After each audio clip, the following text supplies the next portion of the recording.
Video like जरूर कर लीजिए और ऐसे वीडियो लगातार फ्री में पाने के लिए चैनल को तुरंत सब्सक्राइब कर लीजिए और बेल आइकन को जरूर टैप कर लीजिए ताकि आगे भी सारे वीडियो आपको मिलते रहे। यूट्यूब में फॉलो करते हैं तो प्लीज ये वाला फ्री टेलीग्राम चैनल जरूर ज्वाइन कर लीजिएगा। सारे नोटिफिकेशन सारे अपडेट यहीं पे आते हैं, ध्यान रखिए।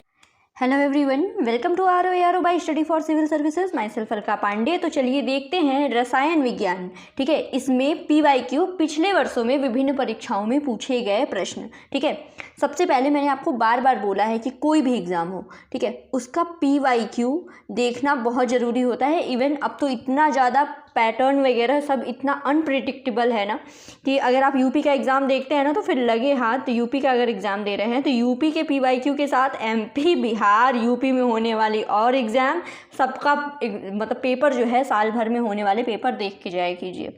तो ये देखिए, हमने आपके लिए बहुत मेहनत की है हमारी टीम की तरफ से। तो इसमें रसायन विज्ञान में जो भी विभिन्न परीक्षाओं में पूछे गए प्रश्न हैं उनको एक साथ हम लेके आए हैं। ये आपके लिए बहुत ज़्यादा हेल्पफुल है। तो चलिए शुरू करते हैं कि किसी परमाणु की परमाणविक संख्या से किसकी संख्या का पता चलता है।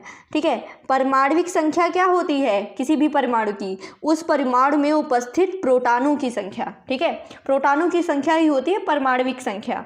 तो परमाणविक संख्या से उसमें उपस्थित प्रोटॉन का पता चलता है। ठीक है, किसी तत्व का सर्वाधिक अभिलाक्षणिक गुणधर्म कौन सा है? ये है उसका परमाणु क्रमांक। ठीक है, अब अगला है ऋणावेशित परमाणु यानी ऋणायन में प्रोटॉनों की संख्या क्या होती है? तो इसमें जो भी ऋणावेशित अगर कोई परमाणु है, इसमें जो प्रोटॉन की संख्या होगी वो उसके परमाणु क्रमांक से हमेशा कम होगी।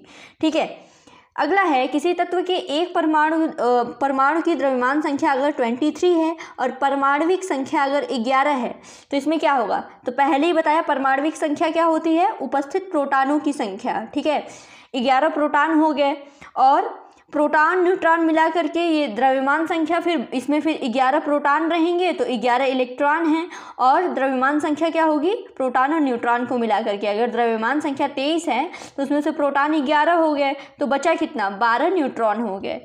ठीक है, परमाणविक संख्या हमेशा प्रोटॉनों की संख्या होती है, वो हो गई आपकी 11। द्रव्यमान संख्या दी गई है तो न्यूट्रॉनों की संख्या कितनी होगी? द्रव्यमान संख्या में से आप प्रोटॉनों की संख्या को घटा दीजिए, यानी बचे 12 आपके न्यूट्रॉन हो गए और प्रोटॉन के बराबर इलेक्ट्रॉन यानी 11 इलेक्ट्रॉन हो गए। ठीक है, अगला दिया हुआ है कि एक परमाणु की परमाणु संख्या क्या होगी जब उसमें 10 प्रोटॉन और 11 न्यूट्रॉन हो? तो परमाणु संख्या की क्या होती है? प्रोटॉनों की संख्या के बराबर, यानी परमाणु संख्या होगी 10। ठीक है, फिर अगला सवाल पूछा गया था कि कार्बन के एक परमाणु में 6 प्रोटॉन हैं। ठीक है, और इसकी द्रव्यमान संख्या 12 है, तो कार्बन के एक परमाणु में कितने न्यूट्रॉन होंगे? ठीक है, तो कितने होंगे? 6 होंगे। कैसे होंगे? तो देखिए, द्रव्यमान संख्या 12 दी हुई है, प्रोटॉन संख्या जो है वो 6 दी हुई है। प्रोटॉन संख्या 6 है, इसका मतलब उसका परमाणु संख्या जो है वो भी 6 होगी। तो न्यूट्रॉनों के लिए क्या करेंगे? द्रव्यमान संख्या में से प्रोटॉन की संख्या या परमाणु संख्या को माइनस कर देंगे, तो 12 में से 6 जाएगा तो 6 बचेगा, जो कि इसमें 6 न्यूट्रॉन होंगे। आगे है Fe, फेरस के एक न्यूक्लियस में 26 प्रोटॉन हैं, ये दिया गया है। फिर फेरस 2+ आयन में इलेक्ट्रॉनों की संख्या कितनी है, ये पूछा गया है। तो ठीक है, तो इसमें क्या है कि 26 प्रोटॉन हैं।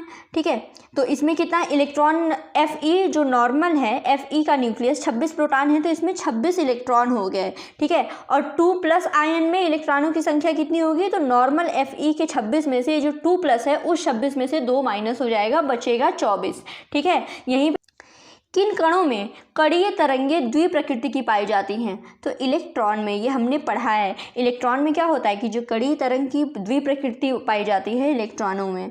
ठीक है, और कितने प्रकार की क्वांटम संख्याएं होती हैं? तो क्वांटम संख्याएं कुल 4 प्रकार की होती हैं। चक्रण क्वांटम संख्या के कितने मान संभव हैं? 2 संभव हैं। इसको डिटेल में आप पढ़ लीजिएगा क्वांटम संख्याओं के बारे में। ठीक है, तो देखिए, परमाणु जिसमें प्रोटॉन की संख्या समान होती है, ठीक है, यानी ये परमाणु क्रमांक जो है ये समान, परमाणविक संख्या जो है वो समान है। ठीक है, लेकिन न्यूट्रॉनों की संख्या जो है भिन्न भिन्न है, तो इनको क्या बोलते हैं? समस्थानिक बोलते हैं। ठीक है, समस्थानिक बोलते हैं क्योंकि प्रोटॉनों की संख्या देखिए अगर समान है तो क्या होगा? परमाणु क्रमांक समान होगा, वो आपका एक टेबल में एक जगह स्थित होंगे। अगर परमाणु क्रमांक समान होगा तो एक स्थान पर स्थित होंगे तो समस्थानिक। ठीक है, लेकिन हाँ, इसमें ज़रूरी नहीं रहता है, इसमें न्यूट्रॉन की संख्या भिन्न भिन्न हो सकती है, और न्यूट्रॉन की संख्या अगर भिन्न भिन्न होंगी तो उन परमाणुओं की जो द्रव्यमान संख्या है वो भी भिन्न भिन्न होगी। लेकिन प्रोटॉनों की संख्या अगर समान है तो प्रोटॉनों की संख्या से आपके परमाणु क्रमांक का पता चलता है, और ऐसे परमाणुओं को समस्थानिक बोलते हैं। ठीक है, अगला सवाल दिया हुआ था कि रेडियोधर्मिता की यूनिट क्या है। रेडियोधर्मिता की यूनिट क्या होती है? क्यूरी होती है एंड बैक्वेरल होती है। ठीक है, और अगला सवाल कि रेडियोधर्मी वस्तुओं को किससे बने पात्र में रखना चाहिए। तो देखिए, शीशे से बने हुए पात्र में रखना चाहिए रेडियोधर्मी वस्तुओं को। ठीक है, क्योंकि ये देखिए लगातार इनका क्षरण होता रहता है, रेडियो एक्टिव हैं तो इनका क्षरण लगातार होता रहता है, तो इसलिए इनको शीशे से बने पात्र में रखे होना चाहिए। आगे है, ऋणात्मक आवेश होता है किसमें? बीटा किरणों में। ठीक है, ये एग्ज़ाम में अल्फ़ा बीटा गामा किरणें एग्ज़ाम में बार बार पूछा जाता है। तो ऋणात्मक आवेश किस में होता है? बीटा किरणों में होता है। उसी प्रकार किसके उत्सर्जन से समभारिक उत्पन्न होते हैं? समभारिक मतलब क्या? जिनका कि ये द्रव्यमान जो है वो बराबर हो। ठीक है, द्रव्यमान संख्या उनकी बराबर हो, तो समभारिक जो है वो बीटा किरणों के उत्सर्जन से उत्पन्न होते हैं। ठीक है, अब ये पूछा गया है कि रेडियोधर्मी पदार्थ में किस दौरान कोई परिवर्तन, न तो द्रव्यमान में न कि आवेश में कोई परिवर्तन नहीं होता है, जब गामा किरणों का उत्सर्जन होता है। ठीक है, गामा किरणों का जब उत्सर्जन होता है तो रेडियोधर्मी पदार्थ में कोई परिवर्तन नहीं होता है। वहीं बीटा किरणों का अगर उत्सर्जन होगा तो ये क्या नाम है, समभारिक उत्पन्न होते हैं। ठीक है, द्रव्यमान में परिवर्तन होता है। आगे बढ़ते हैं। अगर अल्फा बीटा गामा किरणों की बात की जाए तो इनकी वेधन शक्तियाँ अपने अवरोही क्रम में किस क्रम में होती हैं? अवरोही क्रम में। तो ये क्रम है, देखिए गामा बीटा और अल्फा का अवरोही क्रम है वेधन शक्तियों के मामले में। अब पूछा गया है कि न्यूनतम पारगम्य शक्ति किरण कौन सी है? तो ये अल्फा किरण है। ठीक है, अल्फ़ा किरणों में होते क्या हैं? अल्फ़ा किरण में क्या क्या होता है? इसमें देखिए 2 प्रोटॉन होता है और प्लस 2 न्यूट्रॉन होता है अल्फ़ा किरण में। अल्फ़ा पार्टिकल क्या होता है? ये बिल्कुल हीलियम के केंद्रक के जैसा होता है। ठीक है, बिल्कुल हीलियम के केंद्रक के जैसा होता है, क्योंकि इसमें देखिए 2 प्रोटॉन होगा 2 न्यूट्रॉन होगा, तो इसका भार कितना बनेगा? 4 बनेगा। परमाणु संख्या कितनी होगी? परमाणु क्रमांक क्या होगा? 2 होगा। और हीलियम का केंद्र भी ऐसा ही होता है, 2He4 होता है, जिसमें परमाणु क्रमांक जो होता है 2 होता है और परमाणु भार होता है 4। तो ऐसा ही अल्फ़ा पार्टिकल्स में भी होता है। ठीक है, और याद रखिएगा 2 प्रोटॉन और 2 न्यूट्रॉन, इलेक्ट्रॉन नहीं है, इसमें इलेक्ट्रॉन नहीं इंक्लूड कीजिएगा। अल्फा कण में 2 धनात्मक आवेश होता है, चार्ज होता है। ठीक है, इसमें से इसका द्रव्यमान निम्नलिखित में से किसके बराबर होता है? जैसा कि पहले पढ़ लिए हम, हीलियम के एक परमाणु के बराबर द्रव्यमान। रेडियो एक्टिव सामग्री से उत्सर्जित बीटा किरणें क्या हैं? ठीक है, ये क्या है? एक केंद्रक है, न्यूक्लियस के चारों ओर घूमने वाले एक इलेक्ट्रॉन है। और गामा किरणें किससे बनी होती हैं? तो ये विद्युत चुम्बकीय तरंगें होती हैं, और किसी रेडियो एक्टिव पदार्थ से अगर गामा किरणें उत्सर्जित होती हैं तो उसके द्रव्यमान और आवेश पे कोई परिवर्तन नहीं होता है। ठीक है, किसी नाभिक के गामा 6 से क्या होता है? गामा 6 से देखिए, पहले ही बता दिया, न तो नाभिक का द्रव्यमान संख्या बदलता है, न कि परमाणु क्रमांक बदलता है, कोई परिवर्तन नहीं होता। कौन सा रेडियो सक्रिय तत्व है? तो प्लूटोनियम एक प्रकार का रेडियो सक्रिय तत्व है।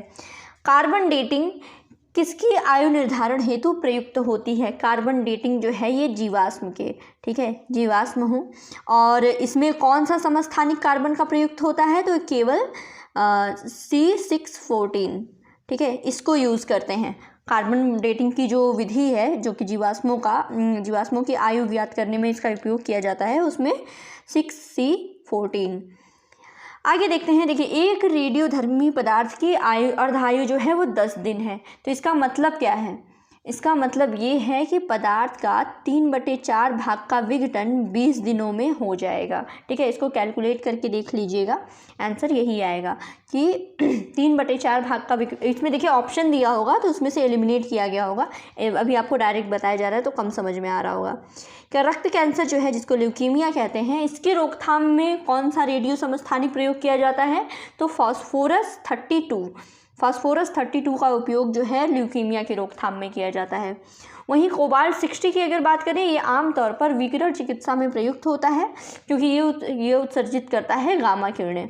ठीक है, आगे जो है, किस प्रकार की अभिक्रिया से सबसे हानिकारक विकिरण पैदा होता है। तो ये एक प्रकार की विखंडन की अभिक्रिया है। अगर विखंडन की अभिक्रिया ये होती है तो इसमें सबसे हानिकारक विकिरण पैदा होता है। और विखंडन की प्रक्रिया होती क्या है, तो इसमें क्या होता है कि एक भारू परमाणु नाभिक जो है वो छोटे छोटे नाभिकों में अगर विखंडित हो जाए तो ये विखंडन की अभिक्रिया है। और जो संलयन की अभिक्रिया होती है उसमें क्या है कि जुड़ते हैं नाभिक, छोटे छोटे नाभिक जुड़ करके एक बड़ा नाभिक बनाते हैं। और विखंडन में क्या होता है, एक बड़ा नाभिक जो है वो छोटे छोटे उपखंडों में विभाजित हो जाता है। और विखंडन वाली अभिक्रिया में हानिकारक विकिरण पैदा होता है अगर कंपेयर किया जाए संलयन की अभिक्रिया से। तो ठीक है, अब देखिए ये इंपॉर्टेंट है, परमाणु बम जो है किस सिद्धांत पर आधारित होता है, ये विखंडन की, अनियंत्रित नाभिकीय विखंडन की अभिक्रिया, ये परमाणु बम का सिद्धांत है। परमाणु प्रस्फोटन की अगर बात करें तो ये भी अनियंत्रित श्रृंखला अभिक्रिया है।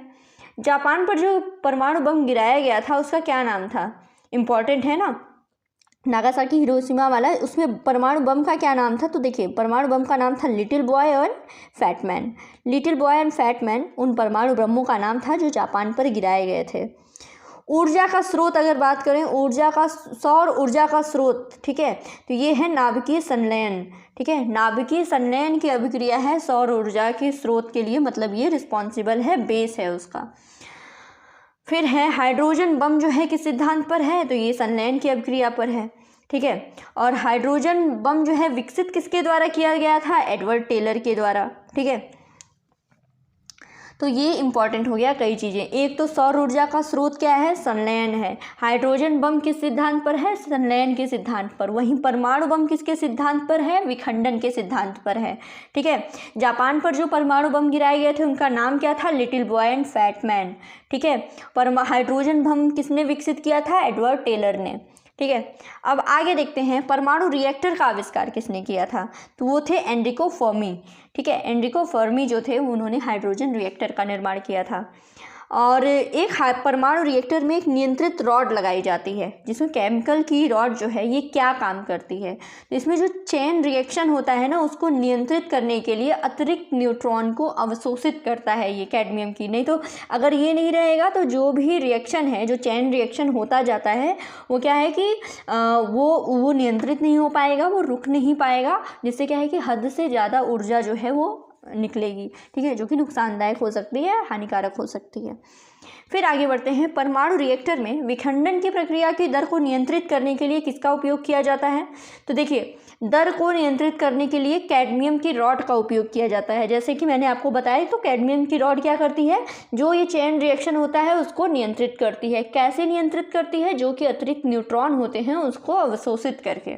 ठीक है, अब नाभिकीय रिएक्टरों की मूल प्रक्रिया क्या है, नाभिकीय रिएक्टरों में विखंडन की प्रक्रिया चलती है।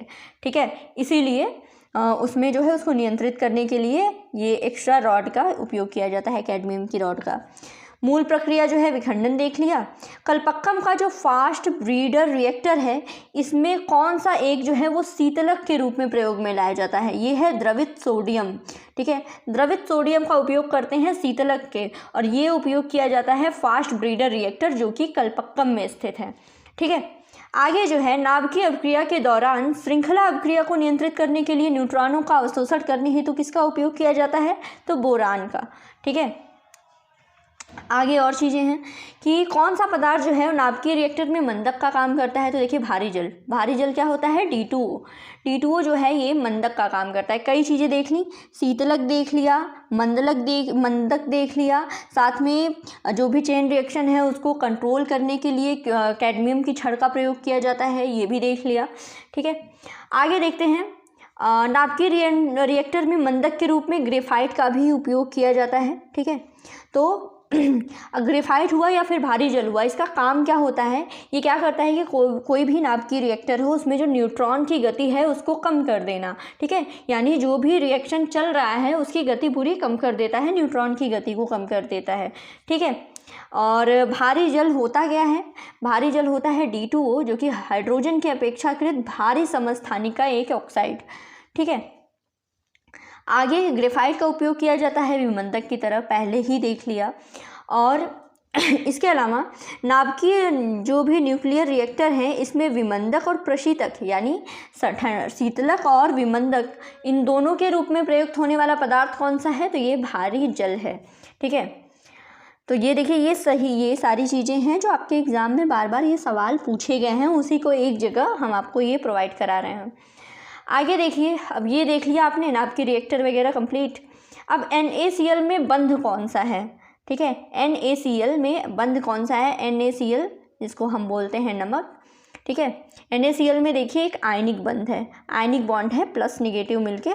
आगे जो है दो परमाणुओं के बीच बंध की सहसंयोजक प्रकृति अधिक होती है यदि उसकी विद्युत ऋणात्मकता का अंतर कम होता है। ठीक है, फिर अगला है ध्रुवीय सहसंयोजक बंध के बारे में बताया गया है कि ये बंध पानी के अणु के भीतर परमाणुओं को बांध करके रखता है। ठीक है, पानी के अणु के भीतर परमाणुओं को बांध करके कौन सा बंध रखता है? ये है ध्रुवीय सहसंयोजक बंध। ठीक है, H2O। ठीक है, ये देख लीजिए, दो हाइड्रोजन एक ऑक्सीजन के साथ बंधे रहते हैं, ये जो बांध होता है ये कहलाता है ध्रुवीय सहसंयोजक बंध। सबसे प्रबल ऑक्सीकारक एजेंट क्या है? तो ये है फ्लोरीन। ऑप्शन दिया होगा, कंपेयर करना होगा, सबसे इसमें जो है फ्लोरीन राइट आंसर हुआ होगा कि सबसे प्रबल ऑक्सीकारक एजेंट कौन सा है। ठीक है, आगे बढ़ते हैं।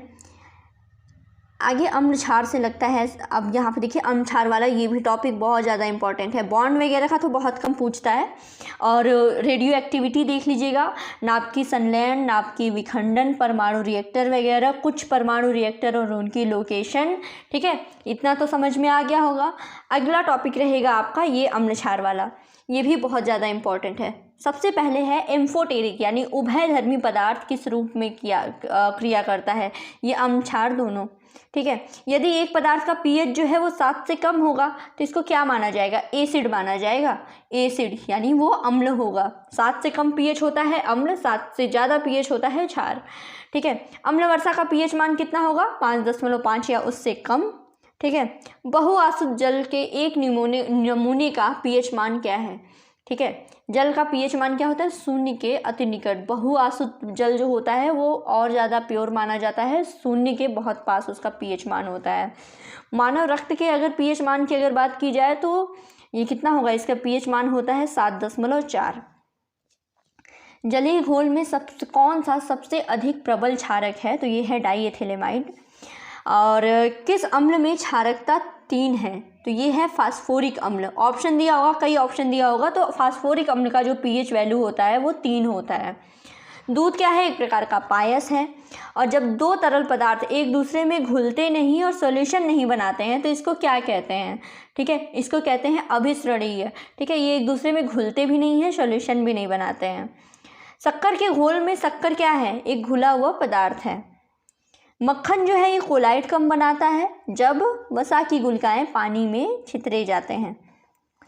आगे देखते हैं, स्मोक जो है ये किसका संयोजन है, किसका मिश्रण है संयोजन? तो ये धुआं और कोहरा का। धुआं और कोहरा जो है ये जब मिल जाते हैं तो ये स्मोक बनाते हैं। आगे, एक घोल जिसका कोलाइडी विलयन होता है वो द्रव में द्रव। कौन सा नियम गैस से संबंधित नहीं है? तो देखिए जूल का नियम, ये तो ऊर्जा से है, ऑप्शन दिया होगा। फिर है कौन सा समीकरण चार्ल्स नियम को प्रकट करता है? ये है V प्रोपोर्शनल टू T। ठीक है, वॉल्यूम एंड टेम्परेचर, ये चार्ल्स नियम को प्रकट करता है। फिर है आवोगाद्रो का नियम, शायद पूछा हुआ था कि इसमें क्या बोलता है ये कि समान तापमान एवं दबाव पर सभी गैसें समान आयतन में, सभी गैसों के समान आयतन में अणुओं की संख्या बराबर होती है। ठीक है, ये आवोगाद्रो का नियम है, आवोगाद्रो का। ठीक है, इसमें इन्होंने यही बताया कि अगर समान तापमान हो और समान दबाव हो तो अगर समान आयतन में रखी गई गैसें हैं तो उसमें अणुओं की संख्या भी बराबर होगी। ठीक है, आगे देखते हैं, किसी गैस का आणविक द्रव्यमान क्या होता है? वो उसकी जल वाष्प दाब का दोगुना होता है। परम शून्य क्या होता है? परम शून्य वह तापमान जिस पर सब आणविक गति बंद हो जाती है, जिस पे सब आणविक गति बंद हो जाए वो कहलाता है परम शून्य। जिस रासायनिक अभिक्रिया से ऊष्मा निकलती है इसको क्या कहते हैं? ऊष्माक्षेपी। यानी देखिए नाम से पता चल रहा है ऊष्माक्षेपी मतलब ऊष्मा बाहर निकले।